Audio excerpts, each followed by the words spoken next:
सबको जय मसीह की। मैं जतिन बब्बर और आप देख रहे हैं मसीह परिवार चैनल। जैसे कि आप सब जानते हैं कि मैं इस चैनल पे प्रभु के अलग अलग दासों की वीडियोस डालता हूं, तो अगर आपको हमारा चैनल अच्छा लगता है तो आप इस चैनल को ज़्यादा से ज़्यादा सब्सक्राइब जरूर करें, ताकि आप प्रभु के वचन को सुन सके। वीडियोस को ज़्यादा से ज़्यादा शेयर करें ताकि जिन लोगों तक वचन नहीं पहुंचा उन तक भी वचन पहुंच सके। सबको जय मसीह की। एक बार मैं आपसे दोबारा कहूँगा कि इस चैनल को सब्सक्राइब जरूर करें और वीडियोस को ज़्यादा से ज़्यादा शेयर करें। जय मसीह की। इसमें लिखा कि दाऊद ने फैसला किया कि क्यों ना हम परमेश्वर का संदूक लेके आए, क्योंकि दाऊद जो था वो परमेश्वर से प्यार करता था। बाइबल बताती परमेश्वर ने कहा था कि मुझे मेरे दिल के मुताबिक चलने वाला एक व्यक्ति मिल गया जिसपे मैं अपनी करुणा, अपनी योजना जाहिर करूंगा और जो मेरे लोगों की अगुवाई करेगा, ऐसा बंदा मुझे मिल गया। और दाऊद दिल से परमेश्वर से प्यार करता था, हार्टली प्रभु के साथ जुड़ा हुआ था वो। लेकिन बाइबल कहती इंसान जो है वो मिस्टेक कर सकते हैं, जो दाऊद ने यहां पे की। आप जानते हैं पवित्रताई बहुत लोग शोर मचाते हैं। कई लोग सोचते हैं कि मैं अगर गलत किसी के साथ रिलेशन में नहीं हूं तो मैं पवित्रताई में हूं। यह पूरा सच नहीं है, यह आधा सच है, क्योंकि यह पवित्रताई का एक हिस्सा है, पूरी पवित्रताई नहीं। व्यभिचार ना करना पवित्रताई का एक हिस्सा है, एक हिस्सा पूरा हुआ। चोरी ना करना यह भी पवित्रताई है। मूर्ति पूजा, लंगर प्रसाद ना खाना यह भी क्या है? पवित्रताई। तो सब हिस्से पूरे करने से आप परफेक्ट बनते हो। जब अब्राहम 24 साल बाद भी कुछ ना ले सका प्रभु से, तो कारण क्या निकला 24 साल बाद? कि परमेश्वर ने बताया कि मैं तुझे देना तो चाहता हूं लेकिन तू परफेक्ट नहीं है अभी भी। तो क्या कर, अभी भी मेरी उपस्थिति में चलता जा और सिद्ध होता जा। और बाइबल बताती है अब्राहम ने परमेश्वर के साथ बहस नहीं की कि देखो जी 24 साल हो गए मेरे को, क्या मिला मुझे, अभी भी बातें कर रहे हो आप, अभी मुझे कुछ दो ताकि लोग यकीन करें, अभी कुछ मुझे चाहिए, कोई प्रूफ दो मेरे को। पर परमेश्वर के सामने आप जितना डगमगाओगे उतना लेट आप खुद होंगे। ये मेरी लाइफ का एक्सपीरियंस है। जितना आप इमोशनली चलोगे और डगमगाओगे, और वचन के आप इमोशनली राइट हो सकते, सही हो सकते, पर वचन के मुताबिक आप गलत हो सकते हैं। यह पवित्रताई थी कि जब परमेश्वर रूल देता था फॉलो करने के लिए, एक रूल था बाइबल में। परमेश्वर ने कहा था कि जब मेरा संदूक तुम कहीं आगे पीछे करना, कहीं एक स्थान से दूसरे स्थान में लेके जाना, तो कभी भी गाड़ी का इस्तेमाल मत करना, उसे कंधों पे लेके जाना। और लेवी लोग उसे उठाएं, पर उसे कंधों में लेके मत जाना। और परमेश्वर ने अलग अलग ड्यूटीज लगा दी कि लेवी लोग संदूक का काम करेंगे, ये वाली जाति के लोग टेंट उठाएंगे और बांस उठाएंगे, टेंट का सामान इकट्ठा करेंगे, ये वाले लोग ये वाला इकट्ठा करेंगे, ये वाले लोग ये काम करेंगे, ये इस पोजीशन पे रहेंगे, ये इस पोजीशन पे रहेंगे। एक प्रोटोकॉल जिसे बोलते हैं हम सेट कर दिया।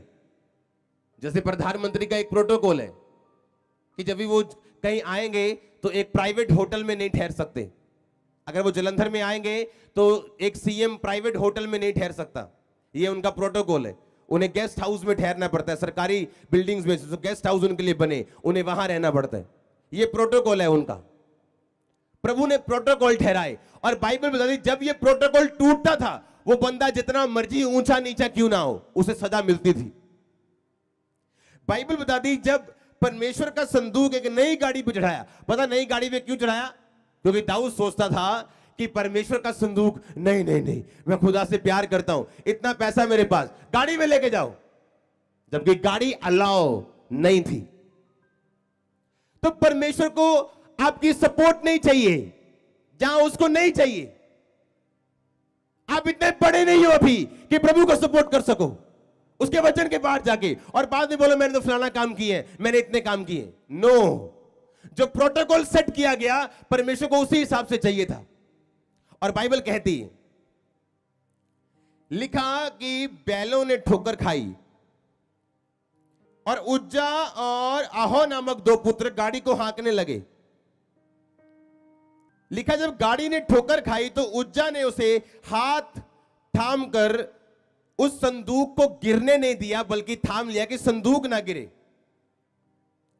लिखा परमेश्वर ने अपना कोप उज्जा पर भड़काया और उस दोष के कारण उसको मारा और वो संदूक के पास मर गया और दाऊद खुश अप्रसन्न हुआ, दाऊद नाराज हो गया। पहले दाऊद की गलती यह थी कि जब परमेश्वर ने कहा था कि तुम जो संदूक है उसे कंधों पे लेके जाओगे, गाड़ी पे लेके नहीं जाओगे। वो गाड़ी हाँक रहे थे और बैलों ने ठोकर खाई और संदूक गिरने लगा और उज्जा ने हाथ पकड़ के संदूक थाम लिया। अब इमोशनली तो उसने अच्छा किया, अगर परमेश्वर का संदूक जमीन पे गिरता तो एक बुरी बात थी, हाँ या ना? अब कौन चाहता है उसका धार्मिक संदूक जिसमें परमेश्वर के हाथ की लिखी हुई पट्टियां हैं वो जमीन पे गिरे? तो परमेश्वर को तो उसे इनाम देना चाहिए था, उज्जा भाई ये ले इनाम, क्योंकि तूने मेरा संदूक गिरने से बचा लिया। पर लिखा परमेश्वर ने उसे मार दिया और दाऊद अप्रसन्न हो गया। कहता ये क्या बात हुई, उसने तो तेरा काम किया है, तेरे संदूक को डिस्ग्रेस होने से बचा लिया, उसे गिरने से बचाया और तूने उसे मार दिया। जब भी आप पवित्रताई से बाहर आओगे, आप जितने मर्जी मोरली, सोशली, मेंटली राइट क्यों ना हो, खुदा का वचन अगर रॉन्ग ठहराता आपको, आप रॉन्ग है। आप मेंटली, मोरली सब तरह से सही हो सकते हैं, पर अगर वचन आपको गलत ठहराए, आप गलत हैं। जब परमेश्वर ने कहा ही नहीं कि भाई तुम उसको वही सर्विस चाहिए जो उसको चाहिए, उज्जा ने उसे सपोर्ट करने की कोशिश की। एक इंसान की इतनी हैसियत नहीं कि वो प्रभु को सपोर्ट कर सके, कि प्रभु का काम रुक गया था जी, मैंने झूठ बोल दिया। ऐसा झूठ जो प्रभु का काम चालू करे नहीं बोलना चाहिए, क्योंकि उसको आपकी सपोर्ट की जरूरत नहीं,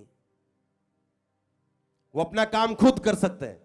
उसने तो खुद कहा था कि मैं चाहता हूं कि मुझे कंधों पे उठाया जाए, लेकिन दाऊद ने उससे भी ज्यादा करने की कोशिश की और कुछ महीने फ्रस्ट्रेट रहा अपनी लाइफ से, खिंचता रहा अपनी लाइफ से, क्योंकि वो संदूक उसे वहीं छोड़ना पड़ा।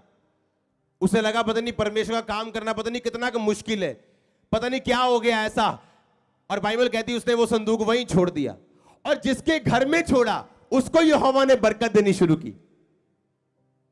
और जब दाऊद को मालूम हुआ कि भाई जिसके घर में तू संदूक छोड़ के आया है, यहोवा ने उस एबेद-एदोम को और उसके घराने को इतनी बरकत दी है जो एक राजा का परिवार ही हासिल कर सकता है, दाऊद को समझ आई कि वो बरकत एबेद-एदोम की नहीं थी, वो किसकी थी? वो मेरी थी। फिर दाऊद को मालूम हुआ कि ये बरकत एबेद-एदोम की नहीं थी, ये बरकत मेरी थी, जो संदूक के कारण, संदूक की सेवा के कारण मुझे मिलनी थी। क्योंकि जब एबेद-एदोम के घर में बरकत आई, वो बरकत राजाओं के मुकाबले की बरकत थी, पर वो एक आम इंसान था। और परमेश्वर ने दाऊद की बरकत एबेद-एदोम और उसके घराने को दी। जब दाऊद को मैसेज मिला कि एबेद-एदोम भाई इस लेवल का बढ़ चुका है, भागा फिर वो ले आ भाई, और लिखा फिर वैसे ही लेके आए, कंधों के ऊपर नाच के, गा के, जो प्रोटोकॉल बाइबल में सेट किए गए थे उसी प्रोटोकॉल से उसे लेके आए, और दाऊद सदा फिर आशीषित रहा अपनी लाइफ में। क्योंकि आप जितने मर्जी राइट हो, जो प्रोटोकॉल प्रभु की आत्मा ने सेट किया या परमेश्वर ने सेट किया, आप उससे अगर बाहर है, आप जितने मर्जी मोरली राइट हो, आप 100%, 101% रॉन्ग है बाइबल के मुताबिक। क्योंकि यहोवा परमेश्वर को आपका काम नहीं चाहिए, पहले उसे होलीनेस चाहिए, उसके बाद आपके काम से आप उसे प्रभावित कर सकते हो। आप ये नहीं कह सकते कि मैंने तो संदूक संभाल लिया, मैंने तो गिरने नहीं दिया। बाइबल कहती लेवाई ही उसे हाथ लगाएंगे, लेवी ही उसे हाथ लगाएंगे। अगर यहोवा ने बोल दिया तो बोल दिया, उसे कोई बदल नहीं सकता, और वो ही पवित्रताई है जब हम उसके मुताबिक चलेंगे तो। आमीन। और आप जितने मर्जी मोरली राइट हो, सोशली राइट हो, अच्छे हो, सही हो, आप फिर भी गलत हैं, क्योंकि बाइबल आपको गलत ठहराती, वचन आपको गलत ठहराता है उस विषय में। इसलिए पुराना नियम पढ़ना बड़ा जरूरी है, आपको समझ आती कि परमेश्वर ने ऐसा क्यों किया। क्या परमेश्वर उस पर दया नहीं कर सकता था? कि दाऊद अगली बार ऐसी गलती मत करना। मैंने तुम्हें क्या बोला था कि तुम सिर्फ संदूक यहां उठाओगे। आप जानते दाऊद पर परमेश्वर ने बड़ी कृपा की और अपना दिल उस पर प्रकट किया। आप जानते दाऊद क्या बोला एक दिन? कहता हम इतने सुंदर सुंदर घरों में रहते हैं पर यहोवा टेंट में रहता है। कहता क्यों ना मैं उसके लिए भवन बनाऊं। इस बात के कारण परमेश्वर ने उसका भवन स्वीकार नहीं किया और परमेश्वर ने कहा तू नहीं बनाएगा, तेरा बेटा बनाएगा। परमेश्वर कहता क्या कभी मैं महलों में रहा हूं? आज अब से लेके अब तक, दाऊद के टाइम तक, जो अब तू मुझे महल देगा, क्या ये सोना चांदी मेरा नहीं है? तो तूने मेरे सामने ऐसी ऑफरिंग क्यों ऐसे मन से रखी? और परमेश्वर ने उसे एक्सेप्ट नहीं किया। परमेश्वर ने कहा नहीं, तू भवन मेरा नहीं बनाएगा, तेरा बेटा बनाएगा। और प्रभु उसके हाथ से भी ले सकता था पर लिया नहीं। जब हम अपने आप को एक्स्ट्रा शो करते हैं कि हम बड़े फन्नी खान हैं और हमने पता नहीं क्या क्या कर दिया, परमेश्वर की निगाहों में हमारी वैल्यू जीरो हो जाती। और परमेश्वर एक ऐसे व्यक्ति को जिसने कभी कोई फाइट नहीं की, सुलेमान के जैसा व्यक्ति, उसको चूज किया वो काम करने के लिए जो दाऊद ने करना था। क्या परमेश्वर ने पहले पाप या गुनाह माफ नहीं किए जो अगर दाऊद का नहीं कर सकता था? वो कर सकता था। पर दाऊद को समझ आ गई कि जब परमेश्वर के सामने जाओ तो जितनी मर्जी मेहनत की हो, जितनी मर्जी काम किए हो, जो मर्जी किया हो, हमारे शब्द बड़े नपे और तुले होने चाहिए।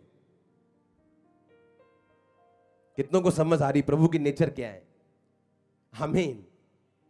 ये परमेश्वर की नेचर है। इसी स्वभाव से वो काम करते हैं। हालेलुया। इसी स्वभाव से वो अब तक काम करता आता है। अब तक वो इसी नेचर से काम करता है। जो परमेश्वर की आत्मा के रूल्स हैं आप उन्हें तोड़ नहीं सकते। हालेलुया। कितनों को समझ आ रही? आपको समझना है परमेश्वर की नेचर को। और जब मैं परमेश्वर की नेचर को समझता हूं, मैं बचता हूं खुद, आप बचेंगे खुद। आपको उसकी नेचर समझ आती, क्योंकि मैं लड़ा हूं इमोशन से और फीलिंग से इस सेवकाई के शुरू होने से पहले।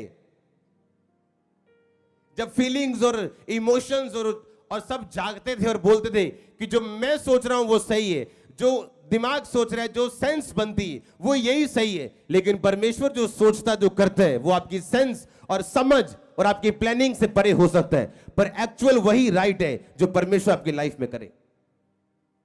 दाऊद का किया एक्स्ट्रा काम उसकी ब्लेसिंग को लेट ही करता है, क्योंकि परमेश्वर ने अगर ठहराया कि कंधों पे लेके जाना है, तुम उसको ऊपर या नीचे नहीं कर सकते।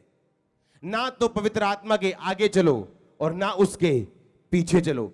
राइचियसनेस का मतलब राइट स्टैंडिंग विद गॉड, उसके साथ साथ चलो, ना तो बहुत ज्यादा आगे जाओ और ना पीछे जाओ। हालेलुया।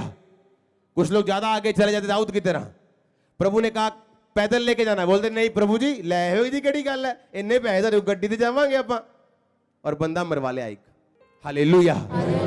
और जब वही संदूक एबेद-एदोम और उसके घराने के घर पहुंचा तो लिखा उसके कारण यहोवा ने उन्हें बरकत दी, और वो बरकत राजाओं के घरानों के जैसी थी। और जब दाऊद ने देखा कि ये बरकत मेरी थी और एबेद-एदोम को मिली, क्योंकि उसने संदूक को वैसे ही रखा जैसे उसको रखना चाहिए था। एक बंदा जो 500 रुपए ऑफरिंग दे और एक बंदा जो 5000 दे, हो सकता है 500 वाले की ज्यादा कबूल हो अगर वो सही स्पिरिट से दे, और 5000 वाला चवन्नी की भी आशीष ना पाए, ऐसा हो सकता है। जब तक आप राइट स्पिरिट से प्रभु के लिए कुछ नहीं करते, आपकी सेवा मान्य नहीं ठहरती परमेश्वर के सामने। चाहे वो पैसा हो, चाहे वो डेडिकेशन हो, चाहे वो लाइफ हो, कुछ भी जो आप सही राइट स्पिरिट से और राइट हम्बलनेस से नहीं करते, वो कभी भी कबूल नहीं होती परमेश्वर के सामने। आपको ध्यान रखना है कि मैं कहां से निकला हूं, कहां से आया हूं, कहां को जा रहा हूं और मैंने करना क्या है। आमीन। पवित्रता ही क्या है? जैसा उसने लिखा उससे इधर या उधर नहीं जाना। वो आपके देखने में अच्छा हो, सोचने में अच्छा हो, लेकिन वाकई में वो अच्छा नहीं है। आप सोचो, जिस परमेश्वर को दूत देखते थे अपनी आंखों से, रोज अपनी आंखों से, आप तो देखा नहीं है, हमने तो परमेश्वर को देखा नहीं है सिंहासन पे कैसे बैठा हूं, हाँ या ना? जो दूत रोज देखते थे, रोज उसका दीदार करते थे, रोज उसको देखते थे, शैतान उन दूतों को भी भरमा के ले गया। और 100 में से अगर 100 करोड़ दूत थे तो 33 करोड़ दूत गिर गए। हाँ, अगर 500 करोड़, अगर 200 करोड़ दूत थे तो 66 करोड़ गिर गए। तीसरा हिस्सा बाइबल कहती गिर गया था दूतों का। आप सोचो, वो दूत जो रोज प्रभु को देखते थे, शैतान ऐसा है कि उनको भी काउंसलिंग देके उसने भरमा दिया। सोचो, आपके दिमाग को आपको कितना वजन में रखना पड़ेगा अगर आप शैतान वाली काउंसलिंग सुन के उसे पूरा करना नहीं चाहते तो।